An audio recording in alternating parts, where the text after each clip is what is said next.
Welcome to the Private Practice Startup Podcast, where we help mental health professionals grow their dream practices and live a life they love. We chat with successful private practitioners, business coaches, and marketing experts, bringing you tons of practice building tips. We invite you to take advantage of our private practice paperwork and our signature marketing e-course. And we have a gift for you. This is the exact methodology we use to create our six-figure private pay practices and have helped many other therapists do the same. Go to privatepracticestartup.com and on the homepage, click the button to download a free copy of your dream private practice playbook. Now on to today's episode.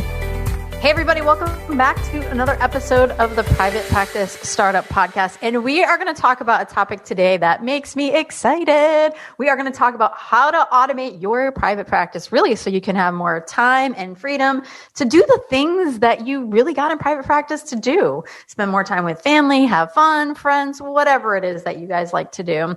But before I introduce today's guest and we dive into the topic, we wanted to welcome you. If you're a first-time guest, welcome to the Startup Nation family. We have a gift for you, and that is your dream private practice playbook. This is the exact methodology that Kate and I have used to build our six-figure private practices and have helped many therapists be successful in building their successful private practices. And we'd love to gift it to you for free. Head on over to privatepracticestartup.com, and there you'll see it right there on the home page. Go ahead and scoop that up. Loyal listeners, welcome back. And so I'm going to invite you guys to sit back and take notes on this podcast and not only just listen, but implement. It's such an important thing that business owners need to do. And a lot of times we don't take a step back to do that. We hope that you guys joined us last week as we spoke with Liz Higgins on another important podcast, where we talked about how private practice forces you to do your own work. And Liz was very authentic and vulnerable and shared where she is, how she's evolved, and how she looks at herself to continue to evolve in private practice as a group practice owner. Today, we invite Monica Denies. We just had this conversation and I just was like, is it Denies? I hope I got it right this time. Denies? Yes, Denies. Right. You're absolutely Yes. All right. There we go. Monica Denies, a licensed professional counselor and podcast coach from the Wellness Podcasters Academy. Monica is a Dallas-based Latinx licensed professional counselor, certified rehabilitation counselor, and podcast coach for wellness and mental health entrepreneurs.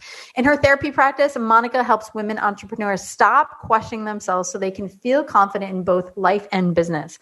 Monica has built an educational platform called Wellness Podcasters Academy, where she helps wellness professionals create podcasts that transform their ordinary businesses into an influential and lead-generating brand. Sounds cool, right?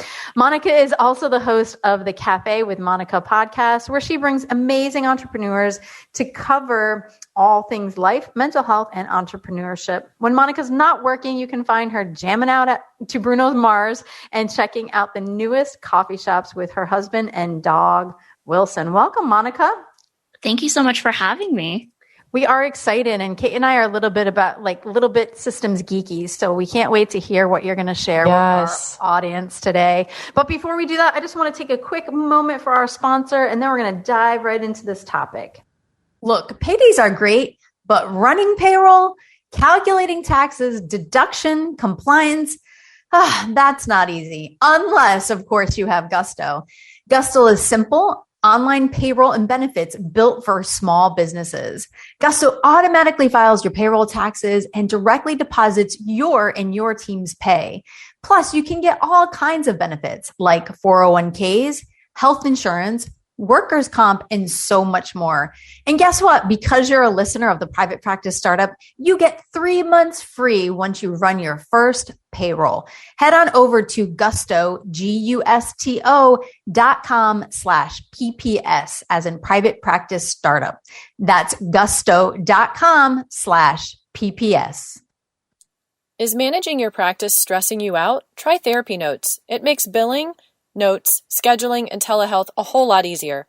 Check it out, and you will quickly see why it's rated the highest EHR on Trustpilot with over 1,000 verified customer reviews and an average customer rating of 4.9 or 5 stars. You'll notice the difference from the first day you sign up for the trial. They offer live phone support 7 days a week. So when you have questions, you can quickly reach someone who can help. You are never wasting time looking for answers. If you're coming from another EHR, they make the transition really easy. Therapy Notes will import your client's demographic data free of charge during your trial so you can get going right away. Use the promo code PPS to get your first 2 months for free, or try out Therapy Notes for free, no strings attached, including their very reliable telehealth platform. Make 2021 the best year yet with Therapy Notes. Monica, how did you get so excited about organization and systems and tech and automation? I feel like for me, it was a necessity because when I started my practice, I was still working a 9 to 5. And so I had limited hours of the day to be able to do both do both the 9 to 5 as well as the business side of things. And I knew I wanted my business to be sustainable. I knew that I didn't want it to take away time from family. Especially because I was so busy and I was also very multi-passionate. I wanted to create a podcast. I wanted to have a private practice. I wanted to do digital courses. So I knew that I wanted to do multiple things. And in order to do multiple things, you need to make sure that you're organized, that you're streamlined. And I've just always been that friend, that someone would text, hey, so I need to find this particular resource. And I'm like, I got you. 5 minutes later, I give you 5, 6 resources. And so I just thought, okay, I'm so resourceful. I love organization. Why not create an educational platform that can teach other clinicians how to create these systems and processes? Instead of just adding more things, how can we already use what we have and maybe implement tools that are going to help us automate our business and live the life we love, Awesome. And it's funny, before we hit record, you and I were just chatting and I was sharing a frustration with you and you're like, how about Unroll? Have you heard about Unroll? So tell people about that because you just dropped the resource on me. Yeah, absolutely. So and I feel like as a new clinician, we all get into that mindset of just getting any single freebie that is out there. And so we'll have tons of email subscriptions. So if you want to basically declutter your inbox, Unenroll is a free tool that you can use to basically batch unsubscribe to everything. So you won't have to go individually unsubscribing because that just takes time away from you. And so with Unenroll, it's just a simple click and it does it all for you. And it also does if you are subscribed to things, but you don't want to get distracted by them, you can also batch them so that they send them all at once at a specific time, which I absolutely love. Because I still like to be able to subscribe to email lists that really do provide value for me as a clinician and just get to learn and network with other people and what they're doing. So I think Unenroll is such a great tool. But don't unenroll from the private practice startup, guys. I love that. Yes. Awesome. Yeah, super useful tool. And I had heard about it a long time ago. I think I've done it, but I will definitely check it out for sure. So, before we kind of dive into how to automate your private practice, what is one of the things, Monica, that you find that clinicians struggle with and that prevents them really from automating their private practice? I think a big thing is control and lack of boundaries. Because if you're just starting off as a solo practitioner, you are set in certain ways. It's also just change, right? Just if I change something, how do I keep it sustainable? How to create a habit? It's just like anything. When we automate our business, it is creating a new habit. The tool is only as useful as if we use it, right? We can have as many tools as we want, but if we're not using them, and you said, if you're not taking the action, if you're not implementing the things that are being spoken or that you're learning from, you're not going to be, you're going to be standing in your own way. So yeah, I think lack of boundaries and lack of being able to give out control to maybe a system, because just like any system, it's not always perfect. And so it does still require the human to go in and make sure everything is running. But when things are running, you actually save more time. So I think that's what I believe is the number one thing that clinicians have trouble when automating their business. And, Kate and I will tell you from personal experience, because we love systems, that when your system runs, you actually forget like that it's running and what you're supposed to do, even though you created the system. It's funny. Oh my gosh, that's my favorite part of systems. Absolutely my favorite part. The letting go piece, once it's all meticulously created, and it's sometimes like climbing a mountain on the front side, depending on what system you're creating. But then it's like that downward skiing, just smooth and effortless. And you're like, I don't even remember all that went into creating this. And now it's off my plate, and all the time and freedom that brings to your life is just priceless. Oh, I agree 100%. And I think it's like initially taking that leap to do a system or to create a new habit in your business. I like to give this cognitive behavioral tool that I use for my clients, the 5-minute rule, where you literally just for 5 minutes work on the thing that you want to work on. After 5 minutes, you can either choose to not continue doing it, or you could choose to now that you've gained momentum, to finish that task. And it's so simple. So if you're finding yourself just hard to just, I don't want to learn a new system, or I don't want to look through my stuff, because it's scary to look through your stuff. If right now your business is a hot mess express and you're looking at all that clutter, like Google Drive, like nobody wants to see that. Nope. Your email is to 1,000. Then try to tackle it in small increments. Don't try to do all the systems at once, but choose the system that feels like, okay, I've heard about it. I really want to implement it. And this is the biggest pain point in my business right now. Nice. So how do you help I mean, that was a great tip already, but share with us a little bit more about how you help therapists get started. Yeah. So one of the things that I help therapists do is identifying where the bottlenecks in their business are. And bottlenecks are anything that stops you or takes you more time to finish a task. This could look like, I had a clinician who, her approach is DBT, dialectic behavioral therapy. And so she often has to communicate a lot with her clients.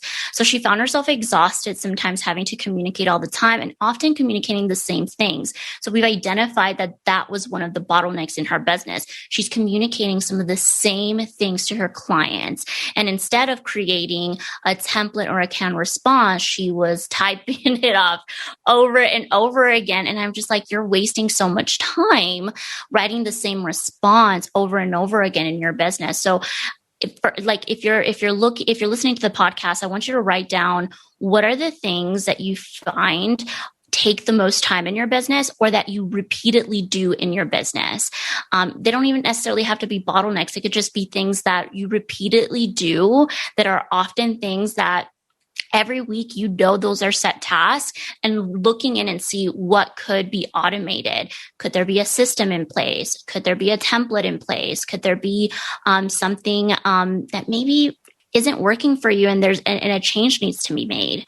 So things like that, I would say, is how I take people through the process of learning the bottleneck and then figuring out what system they need and then implementing the change. And even then I revisit to make sure that everything is working for them. If they implement the system and it's still not working for them, then we need to reevaluate what other system we could put in place, what other tool.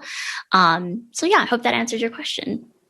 Nice. And then where do you take them from there? And then what about the therapist who, like with tech stuff, or they're just not like people have systems oriented mind and people don't, right? So how do you help them with those things? Right. So for me, I think for one, ultimately it's like mindset, so if you are someone like, I don't want to, I'm still paper and pen, like I don't want anything digital. There's nothing wrong with paper, but if you're finding that you're constantly losing the things that you write down. So I always like, if someone had a paper process, I would tell them, how many notebooks do you have? And they say, I have like 10. Okay, we're going to decrease that to 3. So we're doing baby steps. We don't jump them into technology if it's not the right step for them, because I understand how scary it is. Even for me, like I've been working through like technology and using like social media and stuff. It's still hard sometimes, but it's okay to ask for help. It's okay to YouTube or Google the thing that you don't know and take that time. And sometimes it is just seeing the process that you have and maybe simplifying that process. And I think for us, we feel like if we add more instead of simplifying. And I think that's that's where I take my clients. If they are in a space where they don't know digital products or they have fear about automating a digital product that may fail, because I think that's the fear. It's like, oh gosh, if I put this out there, like what if it doesn't send that email? Or what if my scheduler doesn't work? Insert whatever, catastrophizing you're doing when you're setting up your systems. But in that case, I tell them, okay, well, if this does happen, what would you do? Like if it does happen to your system, what can help you be on your business? And maybe that means doing check-ins, right? So bi-weekly, we'll check in on your system to make sure everything is running. And then little by little, we're going to start, like no longer checking bi-weekly. We'll check once a month. Okay, now we're going to check every quarter. And they'll find that there isn't an error, that their system is working well. So I hope that answers the question. It's like going through just simplifying the things that they already have and then identifying the pain point or resistance that they have with the digital product or tool that they want to use.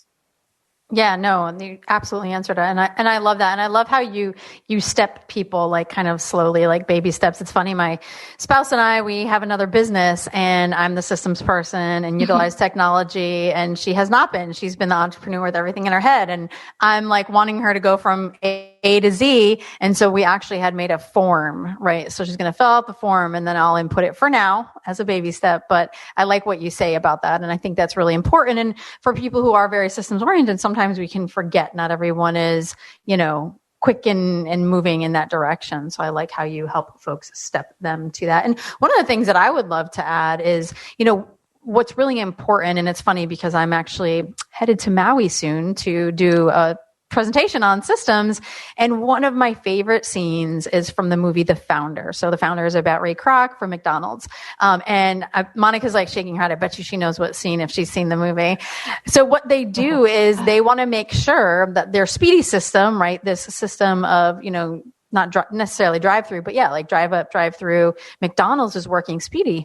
And they actually take they take their staff out to a playground and they draw with chalk, on the playground, like, the fry it later and the grill and the mustard and the ketchup. And then they actually have them perform it, like as if they're doing it. So one of the things that I think a lot of times about systems is we're not testing it and we're not watching it. And then we're not watching people utilize it, right? So if you're going to hire an assistant or something like that, is we have to watch them use it because that will tell us where there's holes in the system or we're not clear. So that's one step I think people do miss. And I know when people are either onboarding team members or things like that, they're just so excited to get their time back. They just want to give it away, but they miss this crucial step. So I just wanted to throw that in there because that's just such an important thing.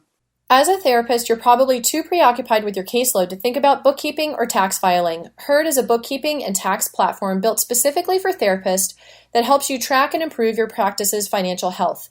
Regardless of whether you're a seasoned clinician or in the first year of your practice, Herd will help you identify areas for growth and streamline best financial practices for your business. When you sign up, you'll work directly with financial specialists to track your income and expenses, file taxes online, and grow your business. You'll also receive financial insights such as profit and loss statements and personalized monthly reports. Say goodbye to reviewing spreadsheets and guessing your tax deductions or quarterly payments. Focus on your clients and Herd will take care of the rest. Dr. Katia, a psychologist based in San Francisco, says, working with Herd freed up my time to focus on what really matters in my practice. Managing my books is now easy, transparent, and cost-effective. Plans begin at $75 per month and can easily be tailored to fit your business's financial needs. Schedule your first consultation at joinherd.com. That's joinherd.com. Right. And what you're speaking on is one of the things that I do teach clinicians is creating standard operating procedures, especially even as a solo practitioner, even if you never want to hire anybody, never. Maybe that's like you don't want to relish that control. At least have it somewhere. If you're sick or whatever, somebody has a manual that knows exactly how you do things. And I like to give people the exercise that I did when I was in elementary, where my teacher told me how to create a root beer float. out. And everyone's going to have their, like, some people are going to skip the step, and then they're going to have to replicate that, like how to create a root beer full, using that particular, like your instructions. And so that is a good way, like when you're writing things, read your instructions and see if you can actually do them just as how you wrote your instructions, because that's going to be an indicator. Okay, anybody else can come into my business and actually create the thing that I created for myself. And sometimes you have to start with the things that just are easy and make sense, that don't actually require you in creating those tasks. And so that might mean taking a step back and actually creating, what are the things that I could delegate that don't necessarily that need me, right? Like if you're doing a YouTube video, obviously you need to create that YouTube video if you're the person. But if you have a team of coaches and you want to introduce your coaches, then yeah, maybe your coaches will, you can start doing YouTube videos for you.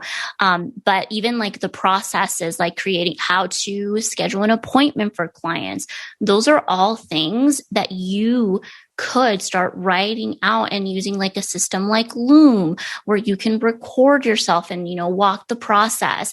That's one of the things that I do with my clients. When I have a system for onboarding them and offboarding them, right? So onboarding can mean for a clinician intake, right? Where the intake process, the beginning process of therapy.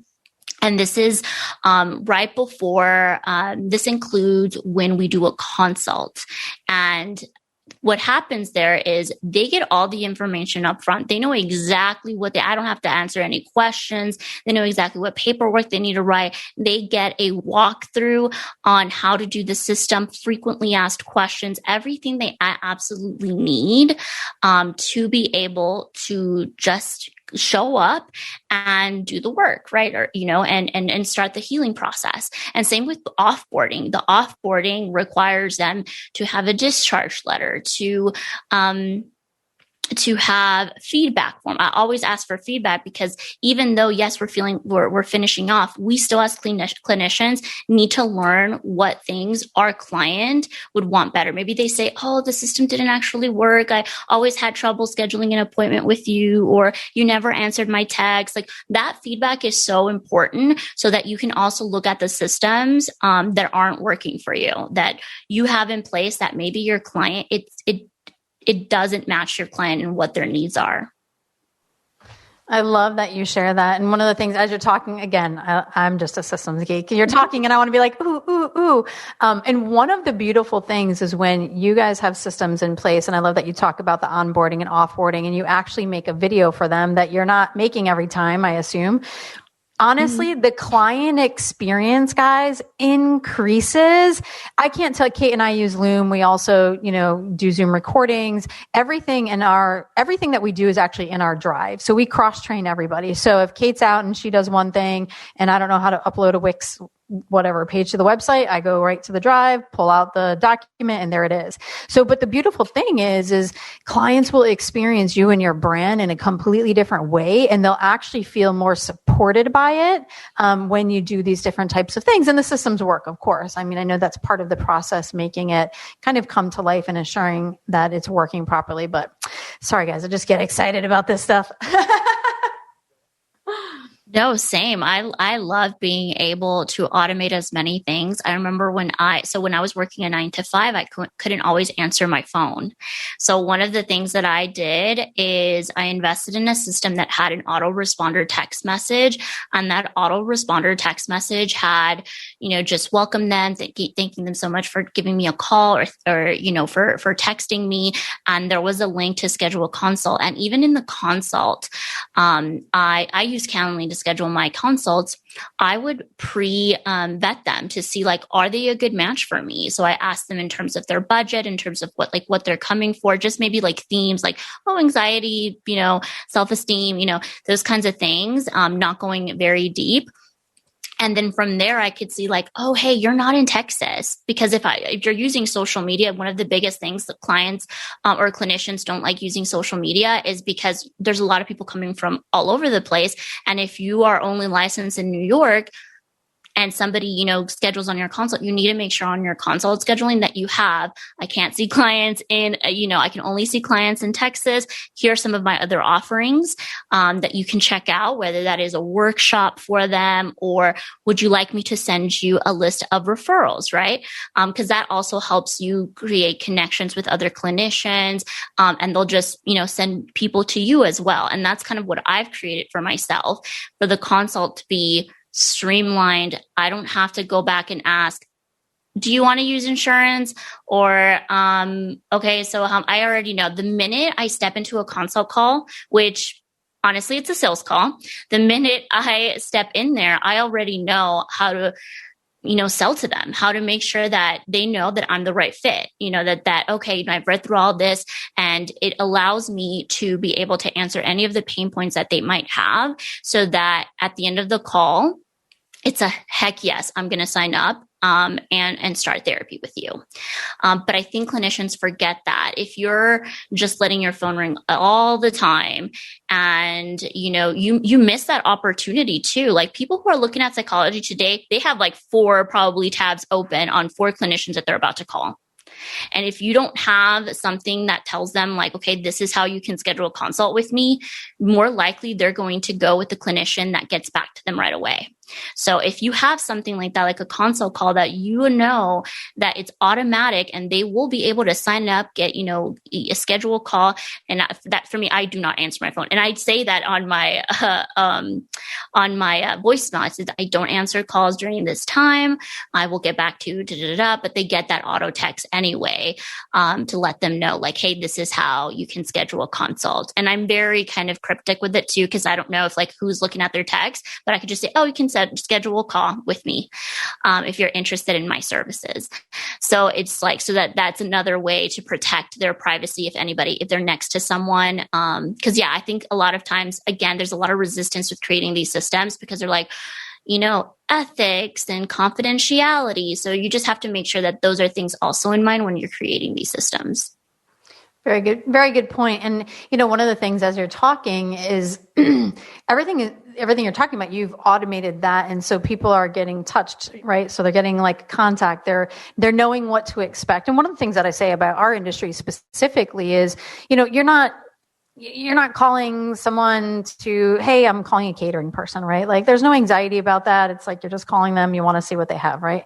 But when it comes to therapy, clients most often are a high level of anxiety already. Maybe they've never been to therapy. They're uncomfortable. They have all these thoughts and potentially limiting beliefs and everything going on. And I've done it too, where it's like, I'll call you back within the next 24 hours. Well, that's a long time to wait, right? And what Monica's saying is, usually the clinician that has some type of system or sets up an expectation, even though I can't get back with you right away, that they can expect when to hear, not necessarily 24 hours or 48 hours, I've even heard. And it is what it is, right? And it's fine. But like you said, is that most often the clinician that does get back to them or is clear on when they're going to follow up, they're anticipating that call, they're prepared, and they feel a little bit more comfortable. When we talk about systems, leading people exactly through every step of the way is so important. I remember being like a patient at a doctor's office and they're not talking about what happens next. Like think about ourselves in an anxiety provoking situation or having to have a surgery or a procedure. If the doctor's not stepping you through this anxious process already, it creates more anxiety, and really lowering the defenses, helping clients feel comfortable is really important. And I just can't stress how important these little tweaks and touches really make a difference. Oh, absolutely. Like even when I have a client coming into my office for the first time, I have a template for a text that says how to get to the location, like step by step, as if I've never stepped foot into a building before or ridden an elevator. I'm like, this is what number you press. And it really helps them. They're like, wow, like I was able to follow your steps and got there. I had no anxiety whatsoever about showing up, because that's also, I don't know if you've ever had that anxiety of like, oh, where's the location? And if your practice is located somewhere that is a little bit hard to get to, that's something to keep in mind, that you may want to create some sort of canned response to let people know where you're at and give them indicators, right? Like if, I like to show the example, like if you were riding in a car and somebody else is navigating you, you need to make sure that you are saying the steps necessary so that person can understand. And I know for me, I've not always been the greatest in giving directions, but creating systems and working on my business has definitely helped me be more patient and more understanding of like when I'm giving out resources or steps to other people. And then I was just wondering, do you give them directions how to make a root beer float? Yeah, absolutely. That's at the end of the session when they're going to come back. Yes, absolutely. So Monica, what else is important for us to know about systems? Yeah, I think one of the things that is important when it comes to systems is making sure whether you're implementing any type of new system in your practice that you have a streamlined task management and communication. So you decide what type of tool that looks like for you, and know that you don't have to set all of the systems all at once. Take it one project at a time. Think about the things that you're doing often. Think about the projects, even if it's like you're creating a course. How does that look like to create a lesson? How does that look like to create a module? You're creating your session notes. What does that look like? How can that be streamlined? You're using social media to market to your practice. Do you need to completely be on there? I even streamline my social media. I'll pre-record IG stories. It was for a long time, I had trouble just showing up on video. And so I'm like, okay, how can I still show up with this resistance? Okay, it's easier for me to do it when I don't feel like I need to be on. And then I could step away and automate and delegate this to someone else to upload that IG story. And I'll even have, okay, so if I'm spending time on social media, what's the purpose and who am I actually talking to? So looking at the things that you're using right now to market to your business and asking yourself, do I need to be on social media? If you're a fully booked practice, what's social media going to give you? If you get clients through referrals, what is social media going to give you? Because I think we can feel this FOMO, this fear of missing out. But I believe that you have to create the systems and tools that work for you, the marketing strategy that works for you. And sometimes we can get this shiny new object syndrome that other people are doing podcasts, other people are doing social media and have 10K Instagram followers. I've had clients who say, I need to have 10K followers. I'm like, okay, well, why do you need 10K followers again? Well, because that's how I'm going to get clients. I'm like, well, if you can't get clients at 3,000 followers or 100 followers, I don't know how 10K is going to, you'll just have a bigger net, but you still have to engage with them. So identifying all the different things in your business, from your vision, your mission, your ideal client, and having a space. You guys mentioned you guys use Google Drive. Having a space so that any person that you onboard knows exactly what your mission, what your vision is, because this is going to help you automate your business. If they're in your vision and they know kind of the brand experience, the client experience that you want, what you want to be known for. If you're someone that you want to be known, and one of your values is streamlined, polished, organized, then that needs to be very clear to whoever you're working with, and making sure that the work that they do that the values, if you're hiring someone, they have the same values as you. So I think like automation can also mean delegation, because that's part of letting go, right? We're not letting go with the tool, but we're letting go to another human to create the things that are going to move our business forward. And if you don't have any templates, you need to template everything. Like that has been the biggest,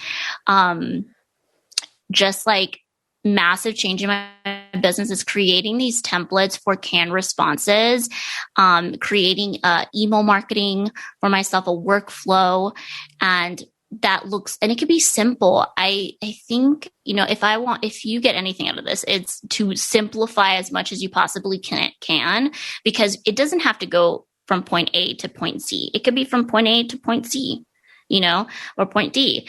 It could be 4 steps. It doesn't have to be all the letters of the alphabet. It could just be a simple step, but you have to be mindful that other people have to be able to replicate that step for you. So when we think of automation, I think it means being able to fully step out of your business and allow other people to take over, or other tools to take over so that you could be able to live the life that you want and live the life that you want. That's the biggest thing. Live the life that you want. Once you automate it, do the things that you love. Don't be on it. Don't try to, because we can self-sabotage like that, always wanting to check our systems.